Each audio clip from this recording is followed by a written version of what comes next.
Hi, so I've thought long and hard about making this video because it's very personal to me.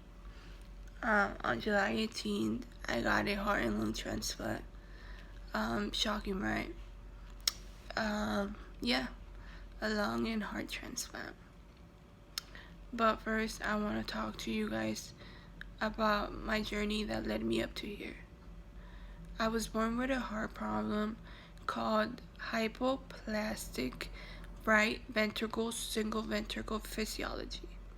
In other words, I believe I wasn't born with arteries to my heart and lungs. Growing up, it wasn't easy. I didn't have a normal life like every kid had. I was constantly in and out the hospital.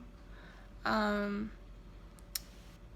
I was constantly getting surgeries and cardiac catheterizations. I was always sick since my immune system wasn't always there.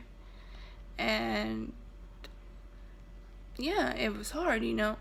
I started going to school, and I actually was in a wheelchair until I was in like 5th grade. I constantly,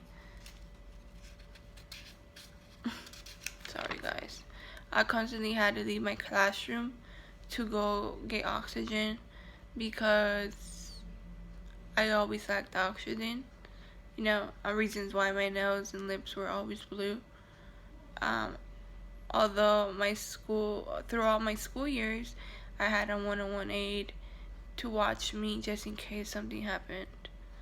At first, I always felt embarrassed because there was someone watching me, throughout the hours of the day at school. And of course, as I was getting older, I just wanted to hang out with my friends and not someone watch me, like that's just embarrassing. Having someone watch you, like every move you do. But I understand now that they did it for my own good.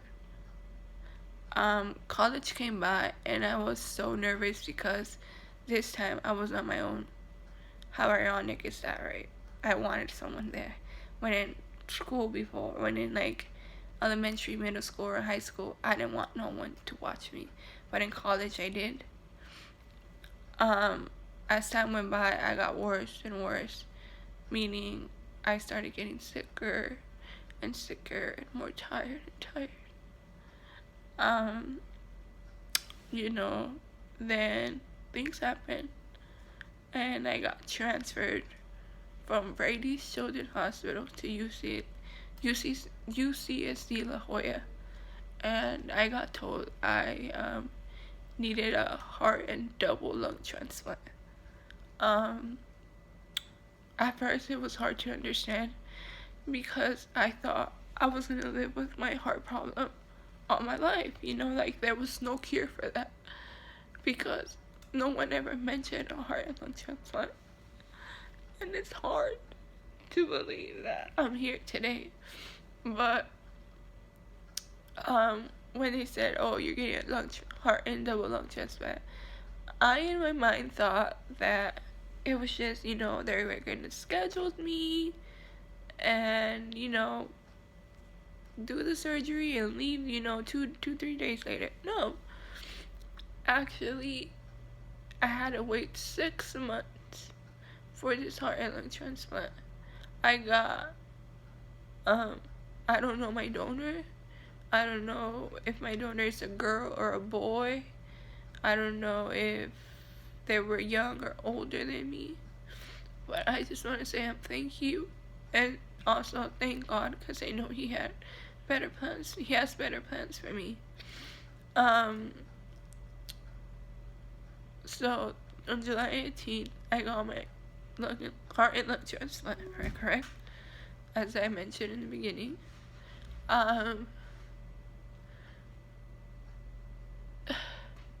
Sorry, it's just so hard to talk about. I woke up probably like 2, 3, 4 days later because obviously I was under anesthesia and I was in so much pain. I had all these tubes, like IVs on my neck.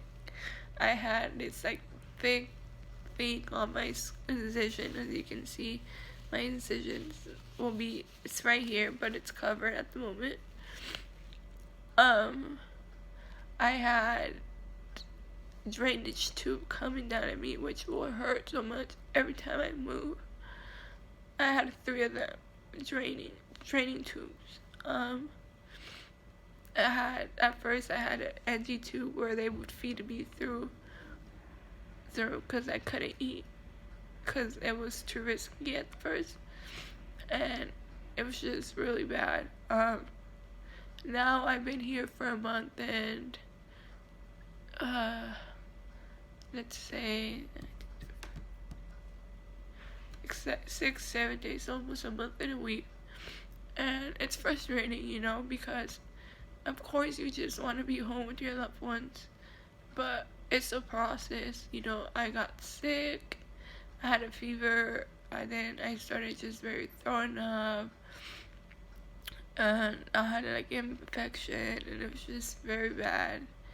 And it's hard, you know. I'm not saying it's easy, and no, I'm not saying this for sympathy, but I'm just saying that I just want you guys to become organ donors, because it saves people's lives like me, and I am forever gonna be thankful for my donor, as if it wasn't for them, I wouldn't be here no more. And it's hard to say that, and it's hard to say that I'm gonna continue living and have a better life and be able to breathe 100%. Then this is so new to me, you know. I never express myself or talk to myself in public, but I really want to help others going through similar situations as me, to let you guys know that it's possible. You could do this. Everything will be okay. I know it's hard, and I understand it's confusing at the beginning, but everything will fall in place. So please become organ donors. And if you guys have any questions, you guys are more welcome to message me, and I would be glad to answer if I have the answer for it. Thank you guys so much.